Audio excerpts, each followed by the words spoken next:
Is how you even got into all this, Dave. You had looked up all the SATs, the SAT scores, and the prayers in school. It was just every day started out with prayer in school. That's right. And it was that simple prayer.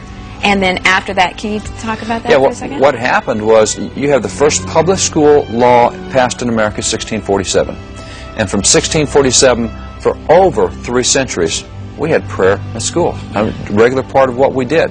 But in 1962, the U.S. Supreme Court for the first time said, time to do something different. You know, since we reversed the meaning of separation of church and state, that now means you can't have prayer at school anymore. Now, I've seen a lot of critics say, well, it's a good thing the court got involved because those poor kids were being forced to pray against their will. That's absolute nonsense. The court itself said that that prayer that they struck down was voluntary and it was non-denominational. Matter of fact, that prayer was, there were 4 major religious groups that came together and said, you know, we all agree on God. And so you had the Orthodox Church, you had the Catholic, you had the Jewish, and you had the Protestants got together and came up with a 22-word prayer. And if you want to say it, fine. It's just a simple acknowledgement. It said, Almighty God, we acknowledge our dependence upon Thee. We beg Thy blessings on us, our parents, our teachers, our country. Simple. Bland. Who's going to get offended at that? Well, somebody got offended. They weren't being forced to pray it. Nobody is being forced to pray it. The court said it is voluntary. It's non-denominational. Now, we hear from civil libertarians that the court stopped that coercive prayer. That's nonsense. If you look at every prayer decision the court has delivered since then, there's never been a case of coercion. It's always voluntary. As a matter of fact, in the 1985 case, Wallace versus Jaffrey, the court used that 62 case to say, oh, by the way, you can't even have silent prayer. You're going to wait a minute. And how do they know if I'm praying silently anyway? You know, I've always wondered what the enforcement mechanism is. But the court, this is such nonsense that they're saying it's even unconstitutional for you to voluntarily pray silently. Now, there's no coercion in silent prayer. Nobody can make you pray silently. So we have all these cases. We have the case out of Duncanville schools where you had 10 girls on the basketball team. They were all Christians. They wanted to pray. They got together and prayed. The court said, even though all of you want to pray, you can't do it. It's unconstitutional to have prayer at schools. I mean, these are people desiring to pray, and now you got the court saying, oh no, all school prayer. So that's what happened in 62-63, was the beginning of the end of any kind of prayer at schools. Even if it's voluntary, even if 100% of the people want it, you can't do it. John Adams unequivocally declared, if thou shalt not covet and thou shalt not steal were not commandments of heaven, they must be made inviolable precepts in every society before it can be civilized or made free. This was the clear declaration of John Adams. And by the way, I think he'd qualify as an expert on the First Amendment. After all, he personally oversaw its framing in the U.S. Senate, and his signature is one of only 2 that appears at the bottom of the Bill of Rights and the First Amendment. And he forcefully asserts that the 10 Commandments must be fundamental precepts of our civil society. Founding Father James Wilson also affirmed the importance of divine laws such as the 10 Commandments. James Wilson was the distinguished Founding Father who served many years in Independence Hall, signing both the Declaration of Independence and the Constitution, one of only 6 founders to sign both documents.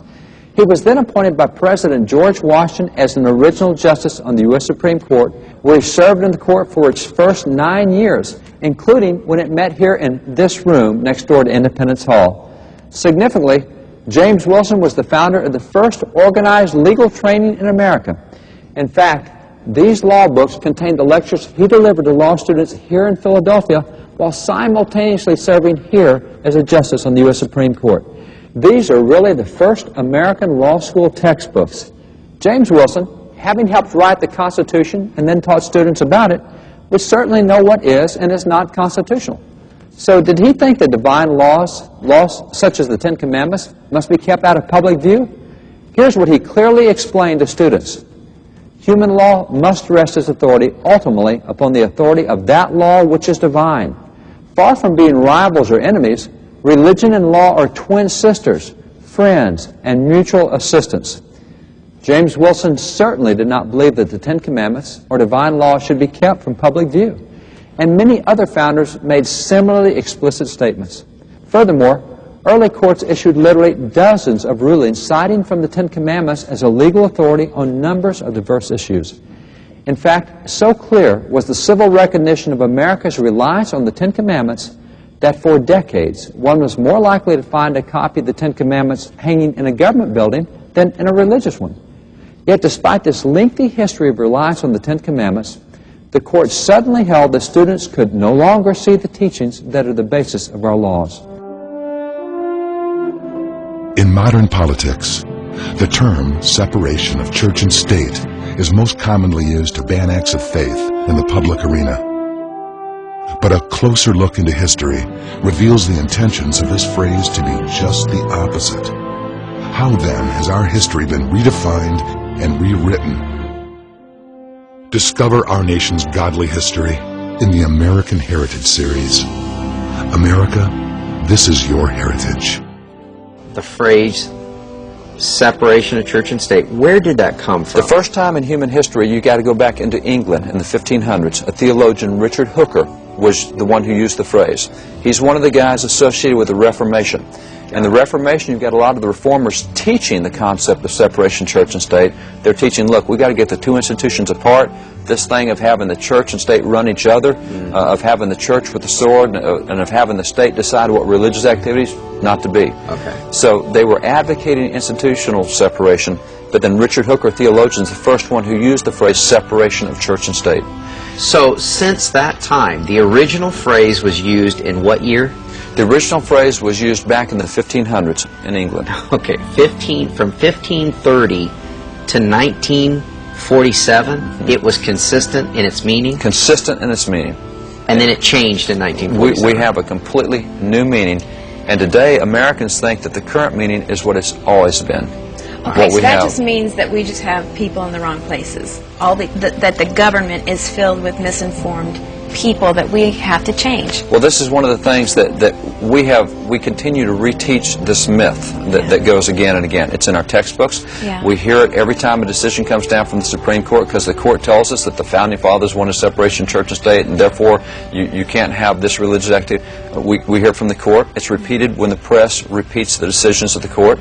You have a lot of secularists who repeat it on a regular basis, and you have very few Americans who know their own history. Quite frankly, we just don't know our own writings. At the same time they're making those decisions, Congress and Senate have paid chaplains on staff right now. What has happened, the way the court handles this dichotomy, because on the one hand you're saying it's unconstitutional to have these activities, but on the other hand you're saying, no, wait a minute, these activities were put in by the guys who did the Constitution, so how can it be unconstitutional? So what they've come up with is a historical exclusion. It's what they call ceremonial deism. Ceremonial deism says, you know, in God We Trust, we've had that on coins since back in the Civil War. In God We Trust actually goes back to the national anthem, the fourth stanza of the national anthem back in 1813, 1814. Francis Scott Key wrote that. We've had that in America for 200 years. So how are we going to say that we can strike it down? Oh, I know. Here's what we'll say. We'll say nobody really believes it anymore. It's ceremonial deism, and therefore you can leave it in the coins, you can leave it on the money, because it doesn't mean anything to most people. Oh, I sure appreciate them telling me what I do and don't believe about it. But that's how they excuse it. They say ceremonial deism. So things like that, other little phrases that may appear with God in it, they say, oh, but nobody really believes that. It's not theological. It's been there for a long time. It's just historical. That's what they do with chaplains. They say, oh, chaplains have been there since the beginning. It's one of those historical traditions. It's out there. It doesn't really bother people. People really don't listen to the prayers anyway. So if you want to have a chaplain, it's nonsense the way that they have to come up with exceptions to justify their lunacy in having flipped the First Amendment on its head.